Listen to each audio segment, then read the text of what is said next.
अब हम आते हैं मिसलेनियस एक्सरसाइज का क्वेश्चन नंबर 9 पे।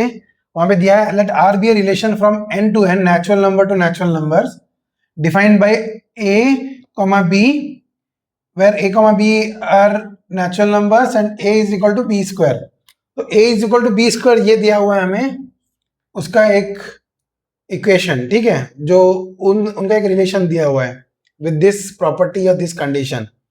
तो a comma a belongs to r for all a to the power n। तो हमें ये देखना है कि ये ट्रू है कि नहीं, ये तीनों स्टेटमेंट कौन सा ट्रू है कौन सा फॉल्स है, वो हमें पता करना है।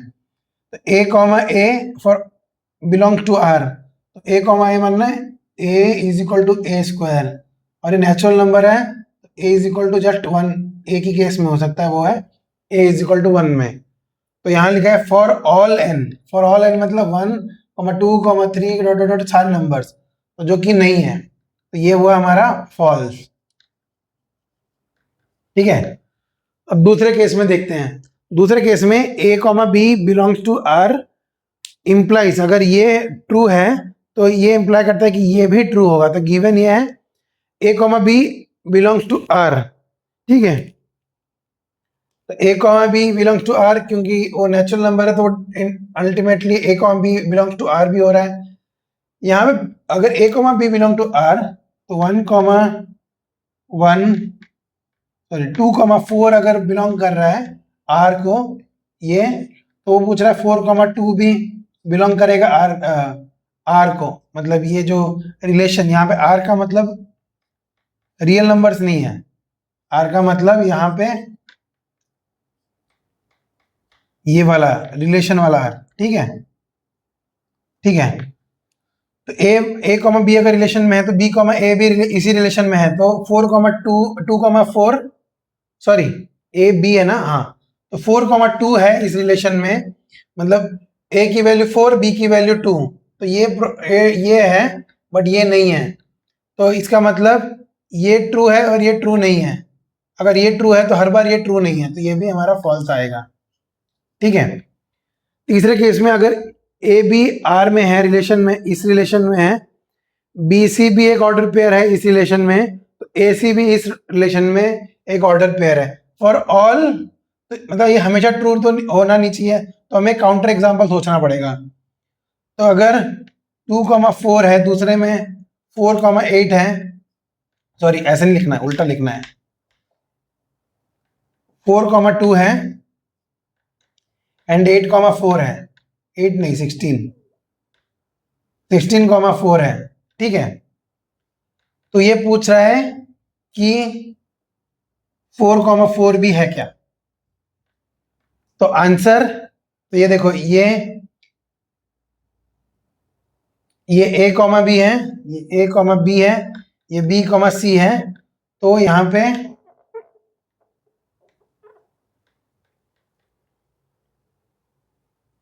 ए कॉमा सी, तो ए ये है और सी ये है, सो 16,2, क्या ये पॉसिबल है? आंसर नहीं, तो ये भी हमारा फॉल्स आएगा। तो इस केस में आर दीज फॉलोइंग ट्रूज, और इनमें तीनों के तीनों फॉल्स हैं, कोई भी ट्रू नहीं है। So that's all for exam exercise 9। We will jump on to the next one. So अब हम आते हैं क्वेश्चन नंबर 10 पे। उसमें सेट ए दिया हुआ है 1 2 3 4, सेट बी दिया है 1 5 9 11 15 16, और फंक्शन एफ दिया, मतलब फंक्शन नहीं, एक एफ दिया हुआ है, वो रिलेशन बोल रहा है कि वो रिलेशन है कि एक फंक्शन है। दोनों पूछ रहे हैं कि इनमें से कौन सा ट्रू है। F is a relation from A to B, f is a function from A to B. तो हम दोनों चेक करते हैं। तो पहले रिलेशंस देखते हैं कि ये ए क्रॉस बी कार्टेशियन प्रोडक्ट का एक सबसेट होना चाहिए, ठीक है। तो जो एफ है शुड बी, अगर ये हो गया देन दिस इंप्लाइज रिलेशन, ठीक है। तो रिलेशन है, तो हम चेक करते हैं उसके, ठीक है। सो 1 2 3 4 2, तो क्या कहेंगे, domain is equal to 1 2 3 4 2, domain of f. ठीक है, अब रेंज देखते हैं। ठीक है, रेंज ऑफ एफ 5 9 1 5 11, 5 9 1 5 11। इसमें 2 2 रिपीट हो रहा है डोमेन में, तो मैं 2 को हटा दे रहा हूं।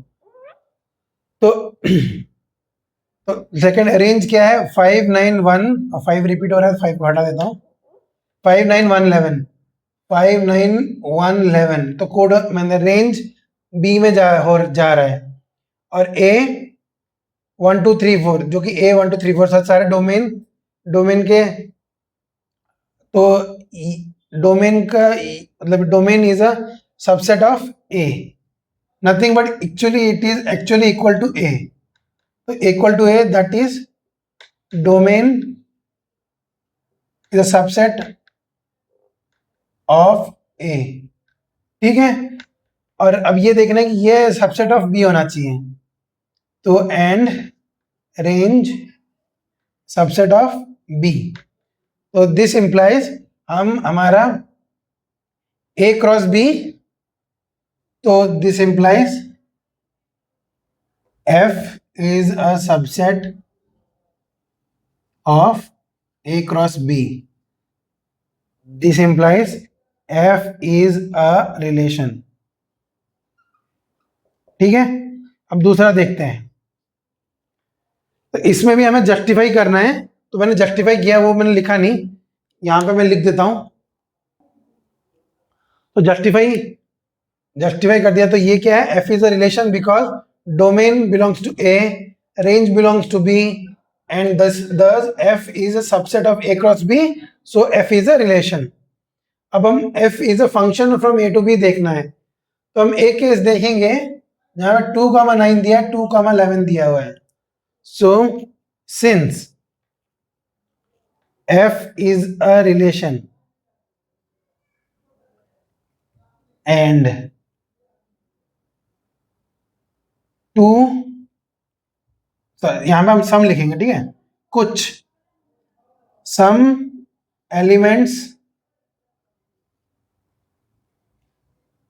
इन domain have more than one image in codomain.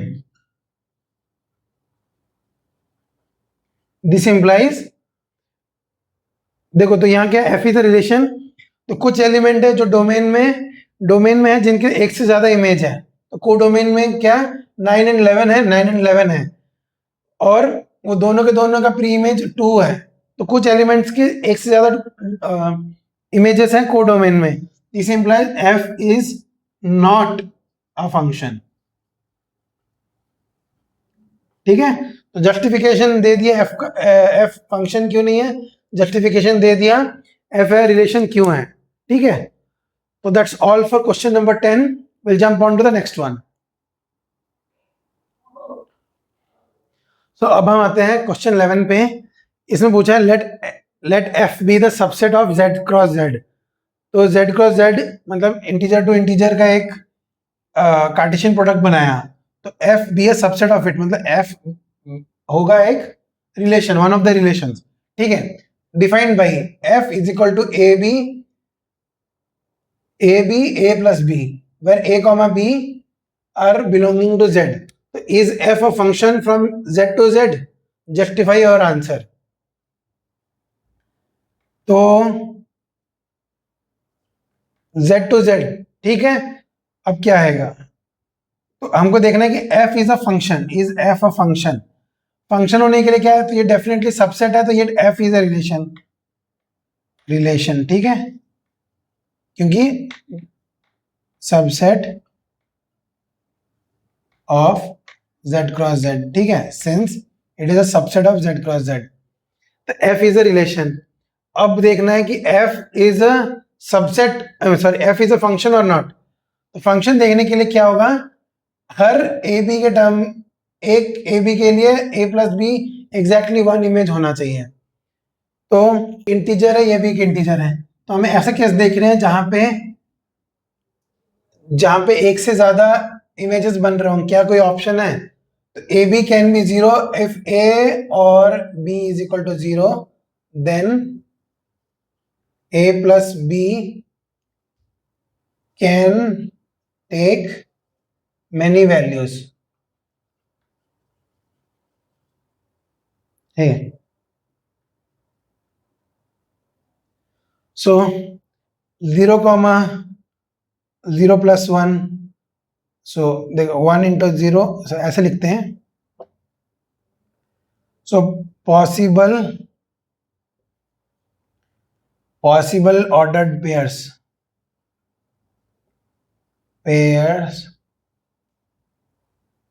some possible, कुछ possible है 0 comma 0 into 1 comma 0 plus 1, 0 into 2 comma 0 plus 2, 0 into 3 comma 0 plus 3. ये क्या होगा? 0 comma 1, 0 comma 2, 0 comma 3. सो अब हम देखेंगे कि इसके कुछ ऑर्डर पेयर्स में 0 के मैनी इमेजेस हैं.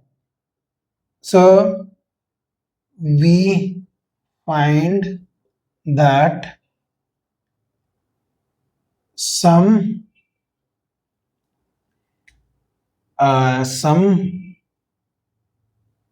images, some elements in domain have more than one image in the codomain.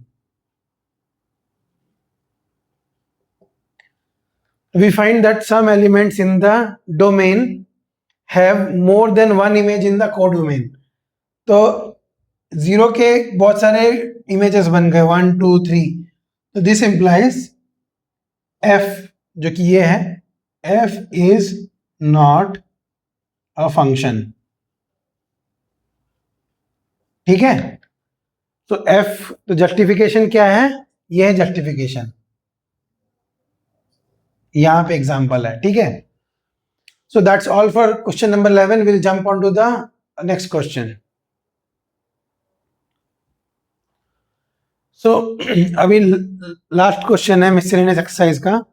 उसमें एक सेट दिया गया A 9 10 11 12 13 and let F is equal to let F B a function from A to N, A से N तक जाएगा, मतलब ए to natural numbers. तो ये ए है, ये डोमेन होगा, और रेंज होगा, कोडोमेन होगा नेचुरल नंबर्स.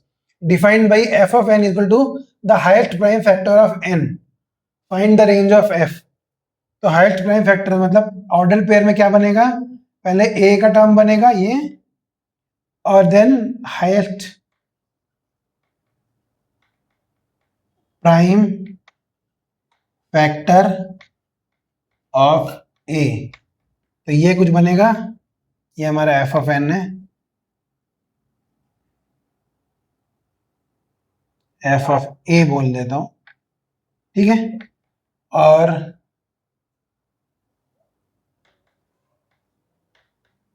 ए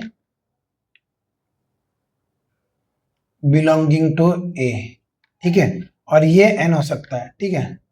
तो ये हमें, ये हमारा फंक्शन है. तो इसका ऑर्डर पेयर क्या क्या बन सकते हैं? 9 10 का, 9 का हाईएस्ट प्राइम फैक्टर क्या है? 3. 9 3. 10 का हाईएस्ट प्राइम फैक्टर क्या है? 10 5 आ जाएगा. 11 11. 12 4 नहीं 3 आएगा.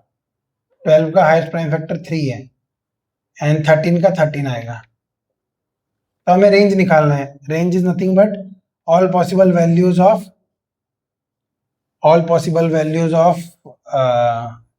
क्या कहते हैं, second elements in the order pairs.